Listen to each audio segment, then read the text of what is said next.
Hello दोस्तों, स्वागत है आपका HKTIS में। आशा करते हैं सब लोग अच्छे होंगे और अच्छे से पढ़ाई लिखाई कर रहे होंगे। तो सोशलॉजी का जहाँ से पोर्शन हम लोग ने छोड़ा था वहीं से हम शुरू करते हैं। इसमें हम लोग देख चुके हैं कि सोसाइटी क्या है, कम्युनिटी क्या है, इंस्टीट्यूशन क्या होता है, एसोसिएशन क्या होता है, विलेज का क्या कंसेप्ट है, फैमिली, मैरिज, ये सारे कंसेप्ट धीरे धीरे करके हम लोग सोशलॉजी के जितने जो की टर्म्स हैं सबको हम पढ़ते चले जाएंगे। और बहुत सारे हम डिस्कस कर चुके हैं और आज के लेक्चर में हम लोग डिस्कस करेंगे सोशलॉजी का जो पोर्शन है, कल्चर एंड सिविलाइजेशन। अभी तक हम लोग यही समझते आ रहे हैं कि कल्चर और सिविलाइजेशन दोनों एक ही है, दोनों में हम लोग डिफरेंस नहीं निकाल पा रहे थे, या फिर ज़्यादातर लोगों को मिसकंसेप्शन होता है कि कल्चर ही सिविलाइजेशन है और सिविलाइजेशन ही कल्चर है, जबकि ऐसा नहीं है। पहले प्रीवियस लेक्चर्स में भी हम कह चुके हैं कि कल्चर एक बहुत बड़ा पार्ट है, बहुत बड़ा स्फेयर है, और एक कल्चर के अंतर्गत बहुत सारे जो सिविलाइजेशंस पलते बढ़ते रहते हैं, एडवांस करते रहते हैं, आगे बढ़ते रहते हैं। तो कल्चर का क्या कंसेप्ट है, खास करके सोशोलॉजिकल पॉइंट ऑफ व्यू से हम लोग देखेंगे आज कि सोशलॉजिस्ट जितने भी जो रहे हैं जिन्होंने कल्चर का डेफिनेशन दिया है और कल्चर का कंसेप्ट क्या है एक्चुअली, इसके बारे में बहुत बारीकी से डिटेल्ड अध्ययन आज के लेक्चर में हम लोग करने वाले हैं। तो कल्चर का डेफिनेशन ई.बी. टेलर के अनुसार इसे हमने लिखा है कि ई.बी. टेलर ने कल्चर को डिफाइन किया है कि culture is about complex whole that includes, एक कॉम्प्लेक्स होल है, ठीक है। कल्चर इतना आसान नहीं है, एक कॉम्प्लेक्स होल दैट इंक्लूड्स, उसमें क्या क्या चीज़ें शामिल की जाती है, knowledge, belief, morality, custom, law etcetera कह सकते हैं हम लोग, आर्ट भी इंक्लूड कर सकते हैं, ठीक है। तो ये सारी चीज़ें आपको कल्चर के अंतर्गत आता है। अब नॉलेज का क्या मतलब है, जैसे कोई भी अगर नॉलेज हम लोग लेते हैं तो इसके बहुत सारे ब्रांचेज हैं, आर्ट्स का, साइंस का, और उसके फिर कॉमर्स का नॉलेज, या इंजीनियरिंग का, मेडिकल का, तो बहुत सारे ब्रांचेज ऑफ नॉलेज हैं जिसके बारे में अगर पर्टिकुलरली एक ब्रांच को लेकर भी हम लोग फॉलो करें तो भी उसका कहीं कोई अंत नहीं है। तो लेकिन कल्चर एक बहुत बड़ा स्फेयर है जिसके अंतर्गत नॉलेज भी है, और बिना नॉलेज हम लोग कुछ कर ही नहीं सकते हैं। किसी भी चीज़ का जब तक हमें जानकारी ना हो, उसके बारे में हमें एक्सपीरियंस ना हो, आभास ना हो, तब तक हम कोई स्टेप ले नहीं सकते हैं। चाहे कोई भी सब्जेक्ट हो, कोई भी चीज़ हो, उसके बारे में नॉलेज होना, जानकारी होना बहुत इंपॉर्टेंट हो जाता है। और नॉलेज यहाँ ये केवल एक छोटी चीज़ के बारे में नहीं है, बल्कि कॉम्प्लेक्स होल में जो इंक्लूडेड है उसके अंतर्गत ये है कि कितने प्रकार के नॉलेज हो सकते हैं। जैसे मान लीजिए कि 10th तक तो लगभग 4-5 विषय कोई स्टूडेंट पढ़ाई करता है, 6-7 विषय मास्टरी हासिल करता है, 10th का एग्ज़ाम देता है, फिर वो पास हो जाता है। लेकिन उसके बाद उसको डिसाइड करना होता है कि उसको किस क्षेत्र में जाना है, क्या वो साइंस पढ़ने जा रहा है, या फिर आर्ट्स पढ़ने जा रहा है, ह्यूमैनिटीज़ के सब्जेक्ट पढ़ने जा रहा है, या फिर कॉमर्स का सब्जेक्ट पढ़ने, और उसके स्कोप क्या है, यानी फ्यूचरिस्टिक आइडियाज़, फ्यूचरिस्टिक चीज़ें ले करके कोई भी जो स्टूडेंट है आगे बढ़ता है। तो नॉलेज के बहुत सारे ब्रांचेज आ जाएंगे, बहुत सारे सब्जेक्ट आ जाएंगे, स्ट्रीम्स आ जाएंगे, ठीक है। तो नॉलेज भी कल्चर का पार्ट है, बिना नॉलेज कोई भी, जैसे मान लीजिए कि जो भी चीज़ें आज हम लोग यूज कर रहे हैं तो इसको यूज कैसे हम लोग कर पा रहे हैं। जैसे मान लीजिए कि ये पेन का एग्जांपल लेते हैं हम लोग, तो जैसे ये स्टाइलस पेन है, तो एक नॉर्मल पेन भी होता था, उसके पहले जो इंक वाला, जो दवात वाला चलता था, वो पेन भी था। लेकिन ये जो कंसेप्ट है पेन का, ये पेन है, इसके पीछे का क्या कंसेप्ट है, क्यों बनाया गया, इसका पर्पस क्या है, क्या इसका फंक्शनैलिटी क्या है, इन सारी चीज़ों के पीछे बहुत पिछले वाले जितने भी जो जनरेशन्स हैं उनके आइडियाज़ हैं, उनके नॉलेज हैं, उनके प्रैक्टिस के बाद हम इन सारी चीज़ों का इस्तेमाल बहुत एडवांस लेवल पे कर पा रहे हैं। तो ये सारी चीज़ें ध्यान रखने वाली बात है कि जो भी चीज़ें अभी हमने एक्वायर्ड किया है वो हमारे एंसेस्टर्स से, हमारे जो पूर्वज हैं उनसे मिला हुआ है, यानी हमारे जो प्रीवियस जनरेशन्स हैं उनसे प्राप्त हुआ है। कोई नया चीज़ अभी नहीं कर पा रहा है। जो प्रकृति में मौजूद है, जो सारी चीज़ें अवेलेबल है, उसी को एक्सप्लोर किया जा रहा है। डिस्कवरी करेंगे तो भी वो आ जाएगा उसमें, एक्सप्लोर करेंगे तो भी, इन्वेंशन करेंगे तो भी प्रकृति में मौजूद सारी चीज़ों का ही हम लोग इन्वेंशन कर सकते हैं, क्योंकि हम इस प्रकृति के पार्ट हैं। तो नॉलेज का एक बहुत बड़ा दायरा है और बहुत सारे ब्रांचेज हैं। तो एक पार्ट हो गया। दूसरा आप देख सकते हैं कि बिलीफ, पूरा सिस्टम ही बिलीफ सिस्टम पे चल रहा है। ठीक है, बिलीफ सिस्टम केवल रिलीजन से रिलेटेड नहीं, बल्कि डे टू डे लाइफ में भी हम लोग जो कुछ भी करते हैं वो एक बिलीफ सिस्टम बना होता है। आपका खुद के ऊपर अगर विश्वास ना हो, खुद के ऊपर बिलीफ ना हो कि हम ये चीज़ कर सकते हैं, तब तक आप बड़ी उपलब्धियां, अच्छे अचीवमेंट्स प्राप्त नहीं कर सकते। तो बिलीफ सिस्टम का होना बहुत ज़रूरी हो जाता है। वो ब्लाइंड बिलीफ के बारे में नहीं कर रहा है, ये बिलीफ सिस्टम है जो चलते आ रहा है। जैसे मान लीजिए कि अगर हमारे पेरेंट्स हैं, तो हमें कैसे पता कि ये हमारे पापा हैं, ये हमारे मम्मी हैं, क्योंकि ये बिलीफ सिस्टम पर ही चल रहा है ना। और जब मम्मी ने बता दिया कि पापा हैं, तो फिर हम क्वेश्चंस नहीं करने जाते हैं। यानी इसका मतलब क्या है कि उनका डीएनए टेस्ट नहीं करवाने जा रहे हैं कि मेरे एक्चुअल पापा हैं या नहीं हैं। आज तो टेक्नोलॉजी इतना एडवांस हो चुका है, मेडिकल साइंस इतना एडवांस ग्रो कर चुका है कि हम मेडिकली प्रूफ कर सकते हैं कि हमारे जो बायोलॉजिकल फादर कौन हैं। ठीक है, लेकिन अगर माँ ने बताया है कि यही तुम्हारे पापा हैं, तो एक बिलीफ सिस्टम पे वो चलते आ रहा है, क्योंकि we are not going to question our parents. वो एक बिलीफ है। ये सोसाइटी, जैसे मान लीजिए कोई भी चीज़ अगर आज हम खाना खाते हैं, चावल हो या दाल हो या कोई भी फूड आइटम्स हो या फ्रूट्स हो, अगर फ्रूट्स, एप्पल के जगह पे कोई जहरीला फ्रूट्स दे दिया जाए, तो क्या हम उसको कंज्यूम करेंगे? अगर हमें नहीं पता हो, अगर कोई कह रहा हो कि हाँ ये भी खाने वाला है, तब तो हम कंज्यूम कर लेंगे। कंज्यूम करने के बाद रिजल्ट क्या होगा, उसका साइड इफ़ेक्ट क्या होगा कि पूरे जितने भी जो पॉइजन्स हैं हमारे जो बॉडी में, पूरे शरीर में फैल जाएंगे। फिर हम ऐसा भी नौबत आ सकता है कि हमारी डेथ भी हो सकती है। तो ऐसा, लेकिन एक एप्पल, अगर कोई फ्रूट्स लिया जाए, एक एप्पल हो, मैंगो हो या कोई फ्रूट्स एक ले लीजिए, तो आखिर इसके पीछे का नॉलेज ही है, इसके पीछे की जो बिलीफ सिस्टम ही है कि एंसेस्टर्स ने हमारे जो जनरेशन टू जनरेशन इस नॉलेज को ट्रांसफ़र किया कि हाँ ये आम है, ये खाने वाला है, एप्पल है खाने वाला है। और कोई जहरीला पदार्थ होता है, जहरीला फ्रूट होता है, उसको बोलते हैं कि नहीं ये मत खाना, ये स्वास्थ्य के लिए ठीक नहीं है, इससे बहुत सारे प्रॉब्लम्स क्रिएट हो सकते हैं। तो ये जो बिलीफ सिस्टम है, ये बिलीफ सिस्टम भी कल्चर का ही पार्ट होता है। और कल्चर क्या होता है कि कल्चर बहुत बड़ा स्फीयर होता है और उसमें बहुत सारी चीज़ें इंक्लूडेड है। ये एग्जाम्पल के तौर पे हम लोग ले रहे हैं knowledge, belief, art, morality, customs, law, एक एग्जाम्पल के तौर पे, ताकि हम समझ सके कि आखिर कल्चर होता क्या है। और सिविलाइजेशन क्या होता है, जस्ट आगे तुरंत पढ़ेंगे कि सिविलाइजेशन उसका एक पार्ट होता है, पूरा होल कल्चर वो नहीं होता है। तो ठीक है, जैसे मान लीजिए कि अब आर्ट में ले लें, अगर हम लोग नॉलेज की बात कर चुके तो नॉलेज में बहुत सारे ब्रांचेज हो जाएंगे, बिलीफ सिस्टम में हो जाएंगे कि we don't question your parents, हम अपने पेरेंट्स को क्वेश्चन ही नहीं करते हैं। क्यों करेंगे? ये बिलीफ सिस्टम ही चला रहा है। जब मम्मी बता रही है, जिससे हम पैदा हुए हैं, वो अब ये बोलेगा कि आपको ये कैसे पता कि ये भी हो सकता है। लेकिन एक बिलीफ सिस्टम तो बना हुआ है ना पूरे समाज में, पूरे सोसाइटी में, जिसके आधार पे चल रहा है। केवल ब्लाइंड नहीं, ब्लाइंड हो जाने का मतलब कि किसी रिलीजन को या जो हाइपोक्रासी है, सुपरस्टिशन है, उसको फॉलो अगर कर रहे हैं, जो ढोंग है, पाखंड है, उसको फॉलो कर रहे हैं, तो अंधविश्वास बोला जाता है उसको। लेकिन ये एक बिलीफ सिस्टम ही है जिसके आधार पे कोई भी काम, जैसे मान लीजिए कि ऑफिस वर्क अगर कर रहे हैं, तो कोई काम हमें करवाना हो किसी एम्प्लॉई से या जो अपने सबऑर्डिनेट्स हैं उनको, तो बिलीफ सिस्टम जब तक डेवलप नहीं हुआ एक दूसरे के बीच, तब तक वो जो काम है वो स्मूथली नहीं चल सकता है।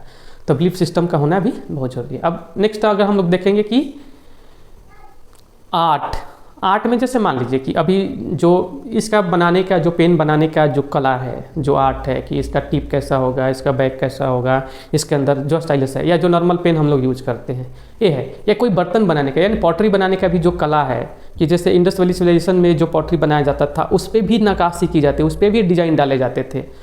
एक नॉर्मल पॉटरी भी बन जाएगा, नॉर्मल बर्तन भी बन जाएगा, और एक नक्काशी वाला भी, उस पर डिजाइनर पॉटरी भी बन जाएगा। तो देखने में कौन अच्छा लगेगा?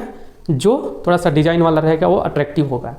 तो जो पॉटरी है, पॉटरी सिविलाइजेशन हो गया, और पॉटरी बनाने की जो कला है, जो आर्ट है, एक कल्चर का पार्ट है। यानी जो भी फिजिकल चीज़ें हैं, जो मटेरियल चीज़ें हैं, जो विजिबल है, जो टेंजिबल है, जिसको छू सकते हैं, हम लोग देख सकते हैं, और जिसका इस्तेमाल होता है, वो आपको सिविलाइजेशन का पार्ट हो जाएगा।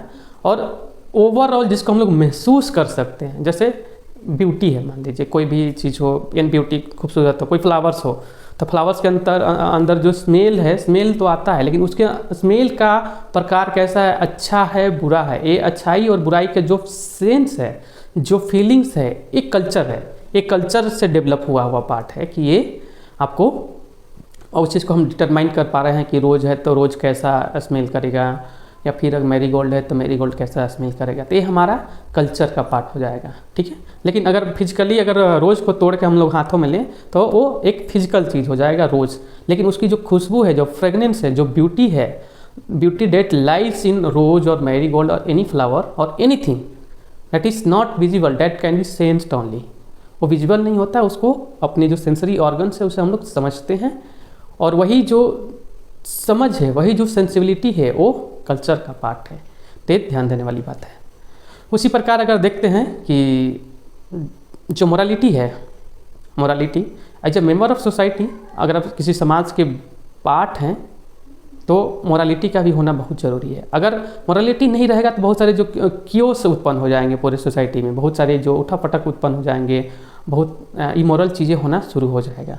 जैसे मान लीजिए कि अगर मोरालिटी बेस्ड ऑन लॉज, ठीक है, लॉ पे आधारित अगर मोरालिटी हो तो जो कानून व्यवस्था है, जो लॉ एंड ऑर्डर है, वो मेंटेन रहता है। अगर मोरालिटी ना हो मनुष्य के अंदर तो वो फिर जानवर और मनुष्य में अंदर जो अंतर है वो नहीं इस्टेब्लिश हो पाएगा, क्योंकि हम लोग एनिमल्स हैं, हमारे अंदर मोरालिटी वो स्वतः डेवलप होता चला गया है। जैसे ये भी जो इंसेस्टर्स हैं हमारे, उन्हीं के द्वारा डेवलप किया गया ताकि जो सोसाइटी है वो सुचारू रूप से स्मूथली चल सके, ठीक है। उसके बाद फिर जैसे कस्टम्स हो गए, कस्टम्स अगर फॉलोइंग विदाउट एनी क्वेश्चंस, यानी जो भी कस्टम्स हैं, जो रीति रिवाज है चलते आ रहा है, उसको हम लोग बस ऐसे ही मानते चले आ रहे हैं, फिर क्वेश्चन ही नहीं करते हैं कि क्यों, हमारे बाप दादा करते थे हम कर रहे हैं, ठीक है। ये कस्टम्स का पार्ट हो गया। लेकिन इसमें अगर हाइपोक्राइसी या सुपरस्टिशन जुड़ जाता है, वो चीज़ फिर खराब होने लगता है, ठीक है। और लॉ तो ज़रूरी है ही, क्योंकि अगर लॉ ना रहे, कोई नियम, खास करके कोई डॉक्यूमेंटेशन ना हो किसी चीज़ का, चाहे ओरल हो या फिर रिटेन हो, तो क्या होता है कि उस सोसाइटी में लोग खोजते हैं कि कहाँ लिखा है, ऐसा कहाँ बताया गया है। तो बहुत सारे जो मोरल साइंस के किताबें हैं या फिर जो लॉज की किताबें हैं, अब इंडियन कॉन्स्टिट्यूशन की अगर बात करें कि जो चीज़ें लॉज या रूल्स रेगुलेशंस या एक फ्रेम होंगे, वो इंडियन कॉन्स्टिट्यूशन के अधीन ही, उसके जो एम्बिट है, उसकी जो दायरा है, उसके अंतर्गत ही फ्रेम किए जाएंगे, ताकि जो मनुष्य को बेहतर मनुष्य होने का चांस मिल सके। तो ये सारी चीज़ें हैं। एंड यही कह रहा है कि कम्प्लेक्स होल, ये पूरा जब हम लोग कम्प्लेक्स होल को जब इंक्लूड करेंगे, ये हमारा कल्चर का पार्ट हो जाता है as per A B Tylor. A B Tylor यही बोलते हैं कि culture is a complex whole that includes knowledge, belief, morality, art, customs, laws etcetera, ठीक है। And culture is transferred from one generation to another.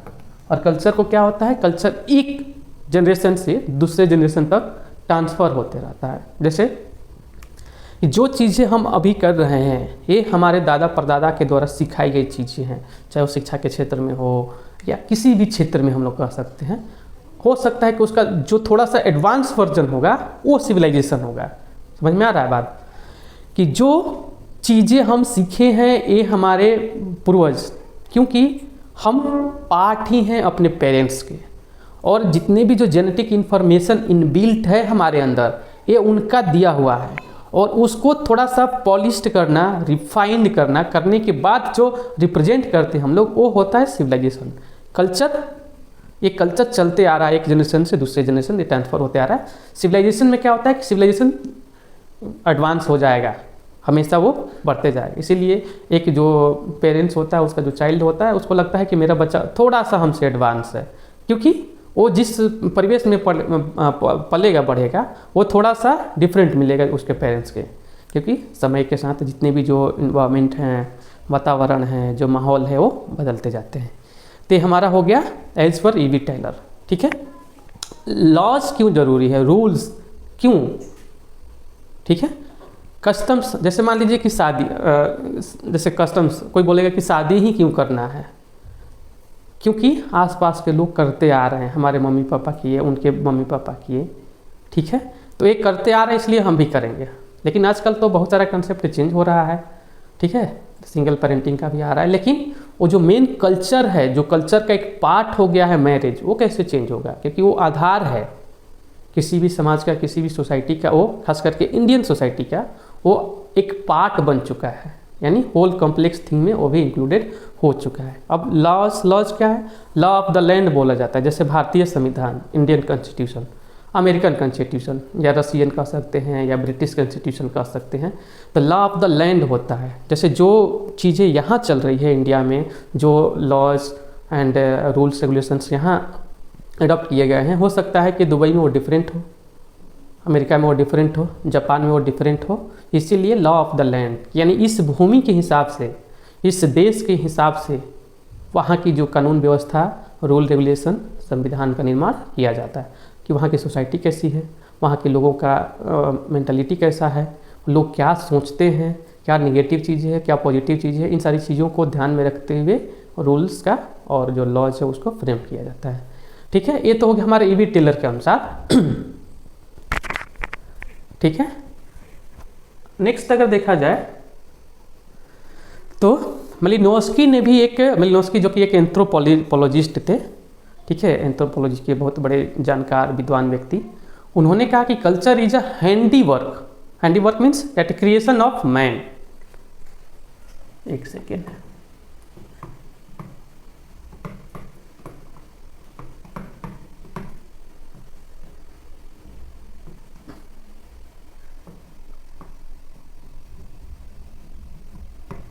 culture is a handiwork means creation of man। ये handiwork या creation of man कैसे है, इसीलिए कहा जा रहा है कि जो भी कल्चर है एक जनरेशन से दूसरे जनरेशन में ट्रांसफ़र होता है, ठीक है। तो जो हमारे एंसेस्टर्स रहे हैं, जिस कल्चर को वो लोग फॉलो करते आ रहे हैं, सेम कल्चर हम लोग कंटिन्यू कर रहे हैं। और कल्चर में पहले भी क्लास में ले चुके हैं कि कल्चर में बहुत बड़ा दायरा है, उसमें 1000 सालों में बहुत थोड़ा सा परिवर्तन होता है, क्योंकि उसको बनने में 1000 साल से ज़्यादा लग गए हैं। तो परिवर्तन होने में भी, जैसे मान लीजिए कि इंडस वैली सिविलाइजेशन का जो पॉटरी का आर्ट है, पॉटरी बनाने का जो बर्तन बनाने की जो कला है, वो आज भी कंटिन्यू कर रही है। लेकिन जो सिविलाइजेशन था इंडस वैली, वो ख़त्म हो चुका है, वो सिविलाइजेशन नहीं रहा। एक समय वो सिविलाइजेशन अपने पीक पे था, लेकिन जो वहाँ का कल्चर है, वो कल्चर, जैसे जो भी खाना बनाने का जो ढंग था, खेती करने का जो ढंग था, वो सारा कल्चर आज हमारे पास अवेलेबल है। लेकिन वो सिविलाइजेशन कहाँ चला गया, सिविलाइजेशन ख़त्म हो गया, लेकिन वो कल्चर अभी भी कंटिन्यू कर रहा है, ठीक है। तो ये जो कल्चर है ये ख़त्म नहीं होता है, उसमें चेंजेस थोड़ा बहुत आते रहते हैं। और सिविलाइजेशन क्या होता है, सिविलाइजेशन आपको एडवांसिंग, हमेशा एडवांसिंग होता है, ठीक है। जो सिविलाइजेशन उस समय का था, आज अगर देखा जाए तो पूरे विश्व का जो सिविलाइजेशन है, तो अमेरिकन सिविलाइजेशन या यूरोपियन सिविलाइजेशन या इंडियन सब कॉन्टिनेंट के या एशियन सिविलाइजेशन जिसको कह सकते हैं, वो बहुत ज़्यादा कहीं एडवांस हो चुका है, ठीक है। बड़े बड़े बिल्डिंग्स, मॉन्यूमेंट्स आजकल बन चुके हैं, उससे भी बड़े बड़े बन चुके हैं। वो तो था ही, वो तो सिविलाइजेशन था ही। अब ये जो सिविलाइजेशन है ये भी एडवांसिंग है, ये भी एडवांस कर रहा है, ठीक है। तो ये मालिनोव्स्की क्या बोलते हैं कि culture is a handy work of man and as a means to get an end, and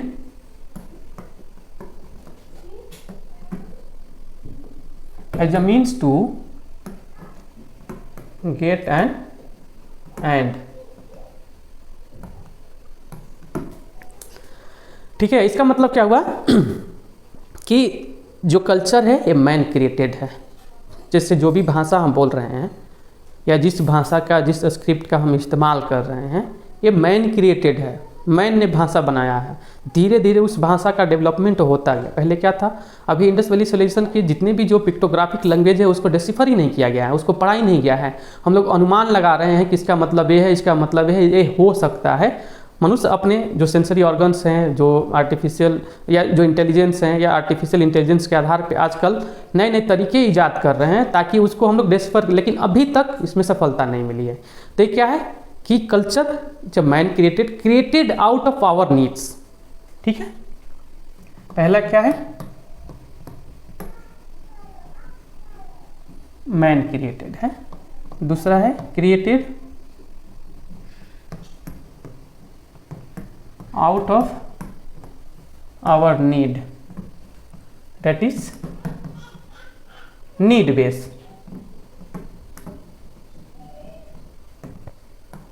ठीक है, कि जैसे जैसे आवश्यकता पड़ी मनुष्य को किसी चीज़, किसी काम को करने का, कोई आवश्यकता उसको मनुष्य को महसूस हुआ तो उन्होंने नए नए क्रिएशन करना चालू हो गया और ये 500 सालों में, 1000 सालों में उनके कल्चर का पार्ट बनता गया। ठीक है, जैसे एक एग्जांपल के तौर पे हम लोग ले सकते हैं कि जो मनुष्य जो था अर्ली स्टेजेज में, जब आइस एज था उस समय तो बस कंदराओं में, गुफाओं में रहने का काम करते थे, लेकिन उनको भोजन भी चाहिए होता है तो फिर वो जानवरों का शिकार करने लगते थे। जानवरों के शिकार करने में खतरा ये भी था कि खुद उसका हम शिकार ना हो जाए, इसीलिए फिर उन्होंने क्या किया कि जो स्टोन है, स्टोन को लेकर मारना शुरू किया। मारा तो थोड़ा सा एनिमल जो है हर्ट हो गया, या इनके खुद पैरों में कहीं चोट लगा तो इनसे महसूस हुआ कि इससे चोट लगाया जा सकता है, इससे हर्ट किया जा सकता है। तो मनुष्य ने जो स्टोन वेपन्स थे, स्टोन टूल्स थे, उसका निर्माण करना शुरू कर देता है। वो स्टोन एज था। स्टोन एज में उसी प्रकार जब मेटल एज आता है, जैसे हम लोग देखें कि जो ब्रॉन्ज एज है, इंडस वैली सिविलाइजेशन का जो पीरियड है, या उसके पहले जो चालकोलिथिक एज है, हैं, तो ये जो पीरियड चलते रहता है इसमें अब धीरे धीरे मेटल का भी मनुष्य प्रयोग करना शुरू कर देता है। वो उसके टूल्स एंड वेपन्स बनाना शुरू करता है। टूल्स अपने डे टू डे लाइफ के कामों के लिए और वेपन जो है हंटिंग के लिए या फूड गैदरिंग के लिए वो मनुष्य शुरू कर देता है। तो ये क्या है, मैन क्रिएटेड है। जैसे जो साइन लैंग्वेज है, अभी ये इंडस वैली सिविलाइजेशन वाला जितने भी जो सील्स है, सील्स पे देखेंगे कि जो नक्काशी किया हुआ जो चीज़ है वो एक पैटर्न में चलता है, लेकिन उसको पढ़ नहीं पाए हैं हम लोग। ठीक है, उसी प्रकार जो मेसोपोटामिया क्या या जो इजिप्टियन सील मिलते हैं उनका भी सेम है, लेकिन थोड़ा सा डिफरेंट हो जाता है इंडस वैली सिविलाइजेशन के। तो ये जो साइन लैंग्वेज है या पिक्टोग्राफिक लैंग्वेज है, ये धीरे धीरे डेवलप करके आज हमारे पास एक विशुद्ध जो भाषा है, हिंदी कह सकते हैं, या जो ग्लोबल लैंग्वेज बनता जा रहा है आपको इंग्लिश, तो ये बहुत ही एडवांस वर्जन है। लेकिन जो कल्चर स्टार्ट हुआ लैंग्वेज का, ये वहीं से स्टार्ट हुआ, चाहे वो कोई भी सभ्यता रहा हो। ठीक है, यानी क्या है, साइन लैंग्वेज का इस्तेमाल करना या पिक्टोग्राफिक लैंग्वेज का इस्तेमाल करना, फिर उससे धीरे धीरे भाषा का निर्माण होते गया और भाषा आज लगभग हजारों भाषाएं बोली जाती है। ठीक, और एग्जाम्पल के तौर पे अगर देखें नीड के अनुसार कैसे है, जैसे created out of our need, that is need based. जैसे मान लीजिए कि अगर पहले जो मनुष्य है अगर सिंगल रहा है, केवल अकेला है या 2 लोग हैं, 4 लोग हैं, तो धीरे धीरे वो ग्रुपिंग्स करना शुरू करते हैं। उसके बाद कम्युनिटी का डेवलपमेंट होता है, फिर सोसाइटी एज ए होल उसका निर्माण होना चालू हो जाता है। तो एक क्या है कि ये मनुष्य की ये थी कि हम यूनाइटेड रहें, हम कम्युनिटी में रहें, ताकि हमें स्ट्रेंथ जो है वो मिलता रहे। बोलते हैं ना कि यूनिटी इज स्ट्रेंथ, है कि एकता में ही शक्ति होती है। तो वो मनुष्य बहुत पहले ही ये चीज़ भाप गए थे, ताकि जो जानवरों का अटैक हो या दूसरे कबीले जब अटैक करें तो हम लोग उनका मुकाबला डट के कर सके। ये सारी चीज़ें हमारे पूर्वज कर चुके हैं, वो सारी चीज़ें वो आपको ऑलरेडी अवेलेबल है हमारे पास। ठीक है, उसी प्रकार एक जैसे मान लीजिए कि आखिर इस सेंस कैसे होता है कि कल्चर है या नहीं है, आखिर क्यों। जैसे मान लीजिए कि एक नॉर्मली जब हम लोग क्लास में जब मिडिल स्कूल में, हाई स्कूल में पढ़ते थे, जब टीचर लोग आते थे हमें पढ़ाने, तो हम लोग अपना आराम से खड़े हो जाते थे। जैसे टीचर एंटर किए हम खड़े हो जाते। ये क्या है, टीचर का क्लास में एंट्री करना और स्टूडेंट का खड़े हो जाना, that is a sense of respect. Means the students are giving respect to their teachers. ठीक है, कि वो अपने टीचर्स का रेस्पेक्ट कर रहे हैं। और ये आया कहाँ से, ये जो एंसेस्टर्स हैं हमारे, जो हमें ट्रांसफ़र किया कि हाँ टीचर का आदर करना चाहिए। ठीक है, बाकी ये साइन ऑफ रेस्पेक्ट है जो कि कल्चर का ही पार्ट है। तो बोला ना कि कोई बार बार बोलते हैं कि कल्चर इतना कमज़ोर नहीं होता है कि किसी के कुछ कहने से, करने से ये ख़त्म हो जाएगा।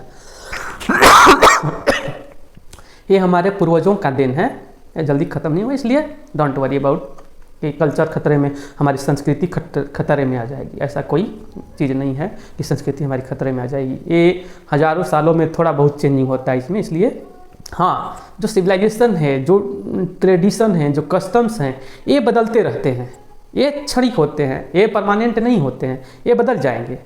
कल्चर भी चेंज होता है लेकिन उसका स्पेयर बहुत बड़ा है, बहुत समय के बाद चेंज होता है, ठीक है। Created out of our need, यानी जैसे ही मनुष्य को नीड महसूस हुआ उसके अनुसार मनुष्य हर एक चीज़ का निर्माण करता चला गया और वो उसके कल्चर का पार्ट होता चला गया, ठीक है। क्लोथिंग स्टाइल हो, फूडिंग स्टाइल हो, या जो कुछ भी हम लोग आज कर रहे हैं, ये सारा का सारा कल्चर का एक पार्ट हो जाता है। उससे माने दूसरा चीज़ है ही नहीं। नॉलेज आ ही गया, रूल्स रेगुलेशंस आ ही गया, आर्ट आ ही गया, बिलीफ सिस्टम आ ही गया, लॉज एंड कस्टम्स आ ही गए, इसमें बचा क्या रहा अब, ठीक है। तो ये सारी चीज़ें आपको हमें कल्चर में दिखने को मिल जाती है। तो मेलिनोव्स्की बोलते हैं कि culture is a handy work means the creation of man. Man created this culture and created out of our need. मनुष्य को जैसे जैसे नीड महसूस होता गया, आज जैसे मान लीजिए मोबाइल है, तो आज से 20 साल पहले अगर देखा जाएगा तो 2002, 3, 4, 5 में वो जो नोकिया का मोबाइल चलता था, उसके पहले जो मोटरोला का बड़ा वाला मोबाइल चलता था।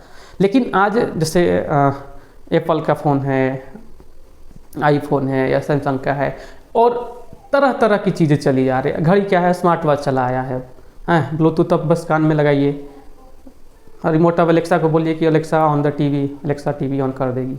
तो ये सारी चीज़ें क्या है कि ये सिविलाइजेशन है। और जैसे मान लीजिए म्यूजिक क्या है, म्यूजिक एक कल्चर है, ठीक है। और जो म्यूजिक हम सुन रहे हैं या देख पा रहे हैं वो ट्रेडिशन का पार्ट हो जाए कि इस ट्रेडिशन में, इस समय काल में ऐसा चलता था। लेकिन वो जो क्वालिटी है म्यूजिक का, वो कल्चर का पार्ट हो जाता है, ठीक है। अब रैप सॉन्ग ले लीजिए या क्लासिकल सॉन्ग ले लीजिए। क्लासिकल सॉन्ग तो अब लोग सुनना पसंद नहीं करते, लेकिन अच्छा लगता है। जो एक्सपर्टीज़ हैं, जो एक्सपर्ट हैं म्यूजिक के, उनको लगता है कि क्लासिकल सॉन्ग ही सब कुछ है। बाकी जितने भी जो चीज़ें आती है चली जाती है, लेकिन वो जो कल्चर है, जो म्यूजिक का कल्चर है, वो हमेशा बरकरार रहता है। तो ये सारी चीज़ें समझ में हमें आने लगता है धीरे धीरे करके। फिर हम लोग देखते हैं कि निकोफ एक हैं, ऑकबर्न एंड निकोफ। ऑकबर्न एंड निकोफ ने भी जो आपको ऑकबर्न एंड निकोफ ने कल्चर का डिफिनीशन एक डिफरेंट वे में दिया है।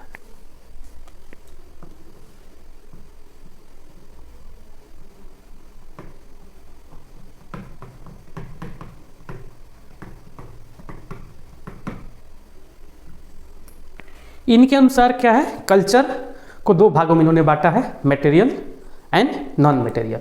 Material means visible. ये पेन क्या है, एक मटेरियल चीज़ है, इसको हम लोग देख पा रहे हैं, छू पा रहे हैं, इसका इस्तेमाल हम लोग कर पा रहे हैं। लेकिन इसके पीछे का जो कंसेप्ट है, जो आइडियाज़ है कि इसका इस्तेमाल क्यों आखिर किया जाना चाहिए, वो कल्चर का पार्ट है।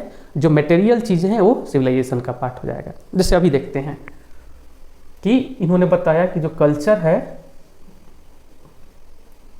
इसको दो भागों में इन्होंने बताया कि एक जो मटेरियल यानी जो विजिबल है वो सिविलाइजेशन आएगा,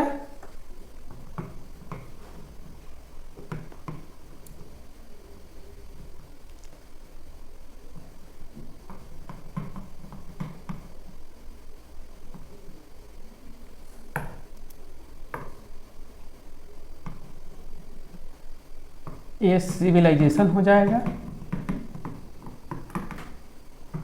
नॉन मटेरियल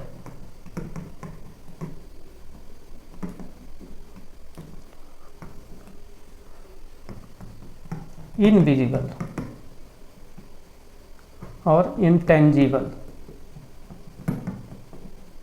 इसको हम लोग टेंजिबल भी कह सकते हैं।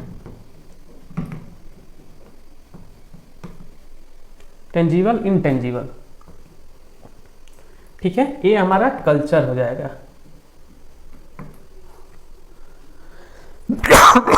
तो ऑकबर्न एंड निकोफ क्या बोलते हैं कि जो मटेरियल चीज़ें हैं जिसको हम लोग टच कर पा रहे हैं, जो फिजिकल चीज़ें अवेलेबल है, विजिबल है, जिसको हम लोग देख पा रहे हैं, वो चीज़ें सिविलाइजेशन है।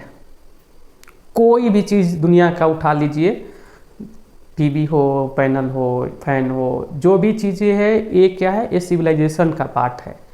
लेकिन इसके पीछे के जो आइडियाज़ हैं, नॉन मटेरियल में क्या क्या आएगा, जो आइडियाज़ हैं, वैल्यूज हैं, मोरालिटी है। नॉन मटेरियल चीज़ें में क्या आएगा, आइडियाज़, मोरालिटी, वैल्यूज, ये सारी जो चीज़ें हैं, custom, tradition, folk ways, customs भी इसको इंक्लूड कर सकते हैं, ट्रेडिशन,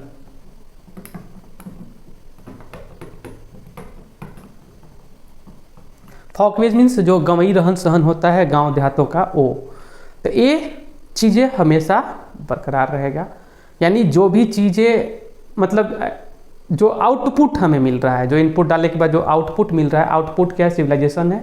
जो इनपुट है, यानी जो आइडियाज़ हैं, उसका आखिर क्या पर्पस रहा है, जो रिजल्ट हो गया वो सिविलाइजेशन हो गया। उसके पीछे का जो जितना भी कारनामा है, वो कारनामा हमारा कल्चर का पार्ट है। उसके बाद ही ट्रेडिशन का, या फिर कह सकते हैं जो सिविलाइजेशन का निर्माण होते जाता है। तो आपको अकबर्न एंड जो निनकॉफ है उनके अनुसार है। ठीक है, तो यहाँ तक अभी तक हम लोग देखे हैं कि कोई प्रिसाइज स्टैंडर्ड नहीं है। ठीक है, तो ये हमारा पार्ट होते जाता है। जितने भी जो मटेरियल चीज़ हैं ये सिविलाइजेशन के पार्ट हो जाते हैं। एक मोबाइल बन रहा है, फिर उसी का नेक्स्ट वर्जन, एडवांस वर्जन बन रहा है, उसका फिर एडवांस वर्जन बन रहा है। नई नई चीज़ें का जो इजाद किया जा रहा है वो सिविलाइजेशन का पार्ट हो जाएगा। उसके पीछे का जो पर्पस है, जो आइडियाज़ हैं, जो मोरालिटी है, कस्टम्स, ट्रेडिशंस, फॉकवेज, ये जितने भी कस्टमरी चीज़ें हैं ये धीरे धीरे कल्चर एंड कल्चर के अंतर्गत ये आते चले जाते हैं।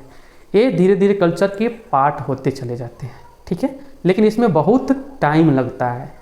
ऐसा नहीं कि कोई नया चीज़ हम शुरू करना चाहें और तुरंत कल्चर का पार्ट बन जाएगा, नहीं।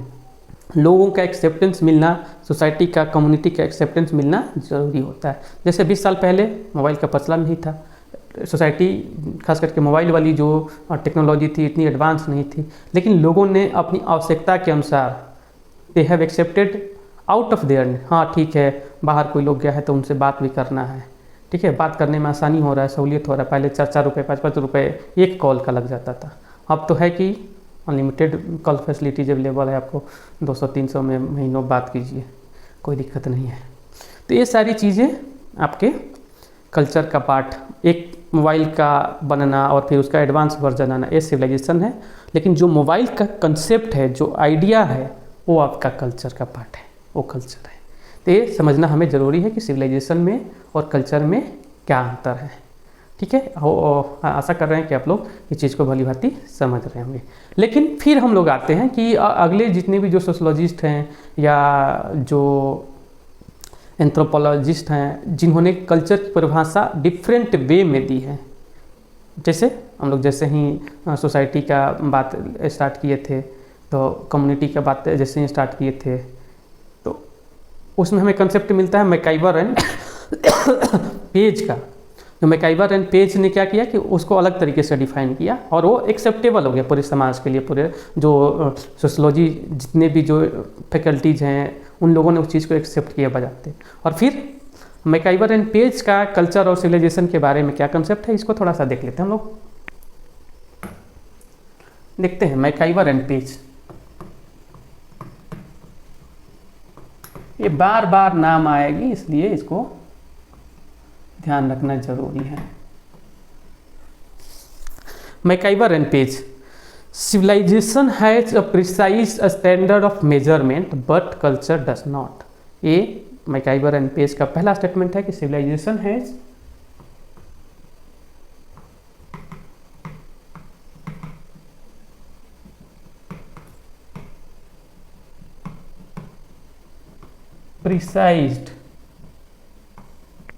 precised a standard of measurement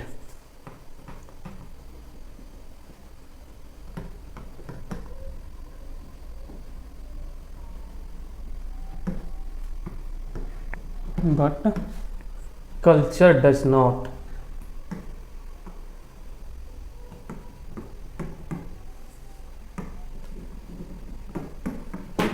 But culture does not have. ठीक है।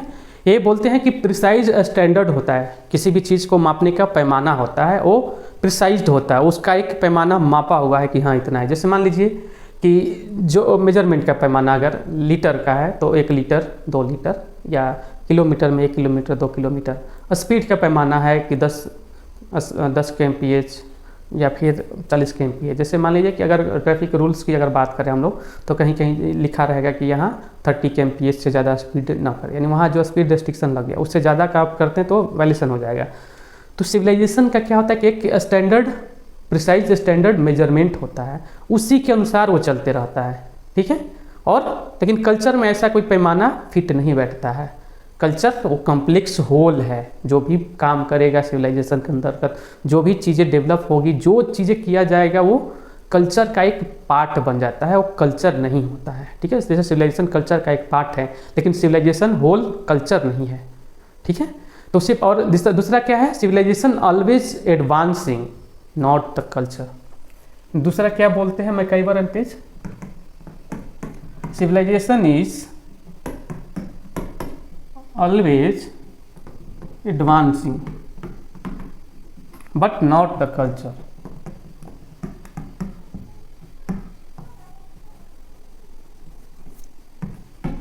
जैसे एग्जांपल के तौर पे मोबाइल का एग्जांपल ले लीजिए कि मोबाइल जब बना उसका पर्पस कल भी वही था, आज भी वही है, लेकिन जो नए नए तरीके ईजाद किए जा रहे हैं, नई नई चीज़ें लेके सामने आ जा रहा है, वो एडवांसमेंट होते जा रहा है कि रैम बढ़ रहा है, मेमोरी बढ़ रहा है, उसका स्ट्रेंथ बढ़ रहा है, ठीक है, उसकी जो कैपेसिटी है, बैटरी होल्डिंग कैपेसिटी है, वो बढ़ रही है, लेकिन उसका कंसेप्ट तो चेंज नहीं। वो तो या तो आदमी बात करेगा या वीडियो कॉल करेगा या और भी मल्टी फंक्शनलिटीज़ है मोबाइल में, वो किया जा सकता है, लेकिन वो कल्चर थोड़ी चेंज हो रहा है। मोबाइल का जो कल्चर है वो तो नहीं चेंज हो रहा है, बल्कि नए नए और एडवांसमेंट मिल, तो जो एडवांसमेंट हो रहा है वो सिविलाइजेशन का पार्ट है। यानी civilisation is always advancing but not the culture. Culture तो वही है, मोबाइल का जो कल्चर है वो चल रहा है, लेकिन इसमें नई नई चीज़ें जब ईजाद होते जाएगी तो सिविलाइजेशन, यानी जो सिविलाइजेशन होता है वो बदलते रहता है, वो चेंज होते रहेगा। कल्चर में चेंजिंग आते हैं बहुत सालों के बाद आते हैं। हो सकता है कि पूरा मोबाइल ख़त्म करके केवल इंटरनेट रहे, मोबाइल का ज़रूरत ही ना हो, केवल मतलब आप कुछ भी किसी को भेजना चाहें अपनी मैसेज या बातें, बस आप सोचिए पहुंच जाएगा। ऐसा चीज़ें डेवलप हो रही है, डेवलप किया जा सकता है। तो क्या है कि फिर वो जो मोबाइल वाला कल्चर, लेकिन इसमें अभी टाइम लगेगा, इतना जल्दी थोड़ी हो पाएगा, क्योंकि टेक्नोलॉजी विकसित हो रहा है। 2G से हम लोग स्टार्ट किए, 3G 4G 5G, अभी इंडिया में 5G लॉन्च हो रहा है।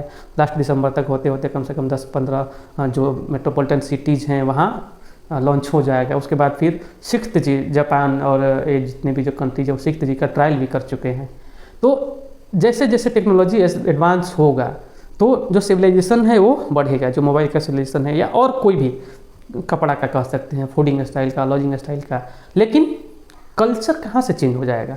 जो मनुष्य अगर है तो मनुष्य खाएगा ना, तो खाने का जो कंसेप्ट है कि खाएंगे तभी जी पाएंगे, नहीं खाएंगे तो मर जाएंगे, वो वाला कंसेप्ट, वो कल्चर है, वो कैसे चेंज हो जाएगा? कपड़ा पहन ही रहे हैं, कपड़ा मनुष्य शुरू में जो वृक्षों के जो खाल, जानवरों के खाल पहनते थे, वृक्ष के जो पत्ते थे, छाल थे, वो पहना करते थे मनुष्य। तो वो जो कपड़ा पहनने का जो कंसेप्ट है बहुत पुराना है। धीरे धीरे वो, ताकि हम धूप से, बरसात से, इन सारी चीज़ों से बच सकें, अपने बॉडी को थोड़ा सा गर्म रख सकें, इसको ढक सकें, ठीक है, ताकि और भी जो आउटर जितने भी जो बैक्टीरिया है उसे बचा जा सके। तो ये जो कंसेप्ट है बहुत पुराना कंसेप्ट है, लेकिन अब कपड़े में तो एडवांसमेंट आ गया है ना, बहुत सारा एडवांसमेंट आ गया है। पहले का बनने का जो बनावट था, स्टाइल था, डिज़ाइन था, वो चेंज हो रहा है, यानी चेंज हो रहा है डिज़ाइन में भी, लेकिन उस कंसेप्ट जो आइडियाज़ है उसमें चेंजिंग नहीं हो रहा। कपड़ा तो कपड़ा है। उसी प्रकार the work of civilisation could be improved upon by any person but the same is not done in, यानी द वर्क ऑफ सिविलाइजेशन। तीसरा क्या बोला इन्होंने? The work of civilisation could be improved upon by any person but the same is not done with culture। इसीलिए बार बार कि culture का जो पैमाना है, जो कम्प्लेक्स होल है, वो बहुत बड़ा दायरा है। ये एक लोगों के, दो लोगों से चेंजिंग कल्चर में नहीं आता है। कल्चर के लिए पूरा जो कम्युनिटी है, पूरा सोसाइटी है, पूरा विश्व लगेगा, तब जाके कल्चर में आमूलचूल परिवर्तन हो सकता है, ऐसे नहीं। But the work of civilisation could be improved upon by any person. आज कोई आया, मोबाइल ले का ही कंसेप्ट है, उसमें कोई नया सा मोबाइल का कंसेप्ट लेके आ गया, जैसे मान लिया कभी फोल्डिंग फ़ोन आ गए, ठीक है, फोल्डिंग फ़ोन, फोल्डेबल फ़ोन आ गए, कि आप या डुअल डिस्प्ले फ़ोन आ गए। तो ये सिविलाइजेशन जो चेंज हो सकता है, उसको कोई एक व्यक्ति ला सकता है, ठीक है। अभी जैसे मान लीजिए कि जो चार्टर्ड प्लेन का जो कंसेप्ट है, अभी जैसे एक और कंसेप्ट ले सकते हैं कि आजकल बहुत ही फेमस है, जो जैसे जो पिज़्ज़ा डिलीवरी का है, तो ड्रोन के द्वारा पिज़्ज़ा का डिलीवरी किया जाना। पिज़्ज़ा डिलीवरी या फिर कोई भी ऐसी चीज़ें जो खाने पीने की जो वस्तु है, उसको डिलीवर करने के लिए एक डिलीवरी बॉय होता था, लेकिन उसको रिप्लेस करके अब ड्रोन के माध्यम से, तो मनुष्य को रिप्लेस करके ड्रोन लाना, ये सिविलाइजेशन का पार्ट है। लेकिन काम क्या करेगा, तो डिलीवरी का ही काम करेगा ना, काम उसका है डिलीवरी का ही करना। बाकी वो बहुत सारी चीज़ें आप उसमें करते रहिए, उससे ज़्यादा उसमें दिक्कत या उसको प्रॉब्लम होने वाला नहीं है। हाँ, यही है कि जिस व्यक्ति ने कंसेप्ट लेके आया, वो एक नए सिविलाइजेशन का शुरुआत कर चुका है, और इसी में फर्दर और एडवांसमेंट होते जाएंगे। लेकिन कंसेप्ट क्या है, to deliver the food items to door, ठीक है, वो चेंज होने वाला नहीं है।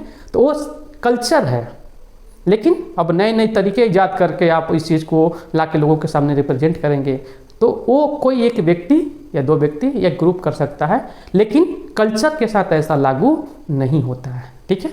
Civilisation is borrowed without a loss. चौथा क्या इन्होंने बोला है,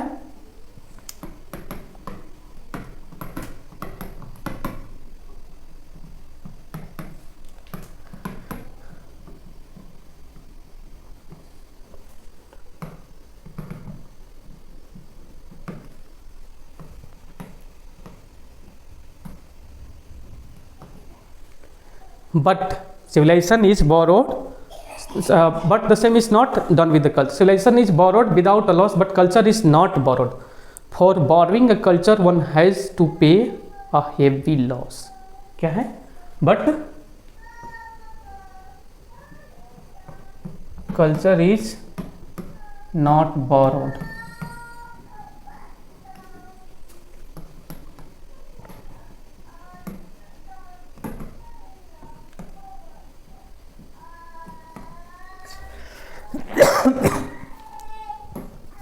For borrowing culture, one has to pay a heavy loss.